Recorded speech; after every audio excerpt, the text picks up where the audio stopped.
Welcome, lovely people. I'm here with the fabulous Dave Lee. Dave Lee, I've known for many years, magician, writer, breath worker, senior occultist within the magical pact of the Illuminates of Thanateros, practitioner of Norse magic, practitioner of amazing incense blending and perfumery. I mean, I don't know what else to add, Dave, really. I mean, how do you describe yourself these days? I think you pretty much summed me up nicely there. Thank you. Yeah. All right. Well, you're really welcome. Thank you very much for participating in your magical thing. I'd like to see your magical thing, Dave. Would you mind showing it to me? Right, here it is. It's Everyone a else. painting. Oh, tell us about your magical thing. Okay, this is acrylics on a circle of card, and it's mounted on the thing around it. That's just some velvet that I framed it on, which I happen to have, and it seemed to be good for framing it. This is something I've painted very, very few things ever, and this is one of the very few things I've ever painted. I painted it in I think about 1981. And quite pretty near the beginning of my magical career. I'd only been doing magic as a disciplined and recorded thing for a few years at that time. I was drawn into magic really by chaos magic. Lee Bernal and Pete Carroll's Lee Bernal, Ray Sherman's Book of Results and all that. But I knew that because that was very sciencey the stage of chaos magic, that early stage. It was great. It was good for people who got a science background, like me.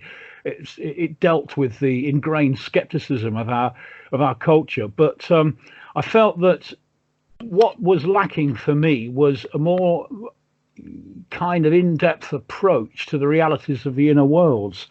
And so I found myself working with a little organization called Phoenix Light Lodge in Southampton, which was Mike and Marion Parker and a couple of other people. And so I'd go down there. That was kind of running in parallel with the chaos magic stuff. I'd go down there and we'd do kind of scrying work, astral doorway work, some work with inner planes guides. So it's very different flavour from early chaos magic, and it fulfilled something in me that had been lacking in that. And Mike and Marion had put together this astonishingly ambitious kind of magical scheme with 5 different kind of bits to it. There was I Ching astral doorways, there was Kabbalah, there was something called geometrical gateways, which I'll talk about in a moment. There was Enochia, and there was tattvas. So I decided to work through some of the areas that I was less experienced in with this. So I started doing astral doorways of tattvas, just the very basic kind of Golden Dawn or Crowley style thing where you just go into your inner temple, visualize the symbol and walk through it as a door or something like that. And most of the experiences I had were really unimpressive. It was like, it was as if I was being told, look, okay, you don't really need this side of the work. You're not going to get very far with this side of the work. You've either covered it or you don't need it, something like that. And then there was one that was really impressive, and it was Akasha of Akasha, who did this. I was doing the sub tattvas, and it was the black egg, or the midnight blue egg had in it a kind of pyramid structure, and the pyramid was flexing in 3 dimensions such that it became a pentagram. At each point of the pentagram there was something interesting going on, very complex. So I thought, wow, I'm going to have to try and paint that. So try and get that down somehow into 2 dimensions. So this central pentagram here, the one that's outlined in silver with the 5 tattvas around it, that was kind of the ground of the vision. And then at each point of the pentagram, there's another. Oh, sorry, the points. Yeah, the points are the centers of these little pentagrams.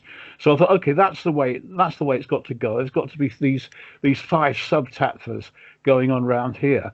But then the geometry itself started suggesting forms. So that these were all adjacent, if these were all made adjacent, the whole thing looked a lot neater. So I've got 5 pentagrams on the points of the big pentagram. They all joined up, and lo and behold, made another pentagram, which is an averse one. And then looked at you stand back and look at it, there's also another upright one in there. So there's all these pentagrams interlacing, and yeah, so I kept on playing around with that, and I wasn't quite sure what to put in the middle, but Marion had done this scrying thing where she'd come up with these so-called geometric gates or geometric doorways, which were geometries based on the geometry of the tree of life, Kabbalistic tree of life. And this central section here is pretty much the geometric gateway for Malkuth, and it's Malkuth colors. Think, how do I color this in? So these are Yesod colors, and then there's Malkuth colors. So the idea is you're rising on it's a rising on the planes thing through this paradoxical Akasha of Akasha experience. Yeah, so it was just kind of a nice thing to paint, really. It was just a fun thing to paint. I had spent quite a lot of time sitting at the table, at their dining table in Southampton, kind of like painting it. And one thing that the two kind of things came. Mike sort of looked at it and said, "Wow, that's kind of like Masonic. You're a reborn Mason." I thought, oh, actually, I've never thought of that before. But yeah, I mean, the colours and the solidity of things are the only resemblance I can see between this and, like, Masonic tracing boards. But you get the idea. And the other thing was that I think it's about that time that I realised that that somehow my mind had absorbed this fractal idea of pentagrams, that you could have a pentagram that was fractal, so that it would, it's exploding and emerging, exploding into tiny pentagrams, which in themselves were exploding, emerging into tiny pentagrams. And that's something since that's been one of my quick and dirty spells. It's been for avoiding infection, oddly enough. So it's probably, I mean, I don't claim that you could walk into a right plague zone and use it, but it certainly seems to help. It's like if there's somebody nearby coughing and sneezing, and obviously this is way before COVID, then right, a bit of a center of pestilence over there. So I would do it, and the practice is very simple. I just think to myself, fractal pentagrams, and these red pentagrams that emerge from the center of my body where there is no infection and everything is perfectly okay, sort of explode right throughout me, and then they go into the air and I breathe them in and out. So there's like zillions of these tiny red pentagrams, and they sort out the germs. So there was an actual little bit of practical magic emerged from this as well. Yeah, so that's it. That's my oddly Kabbalistic Tatva geometrical picture. Dave Lee, that is your magical thing. Thank you so much. That's really appreciated. Thank you. You're welcome.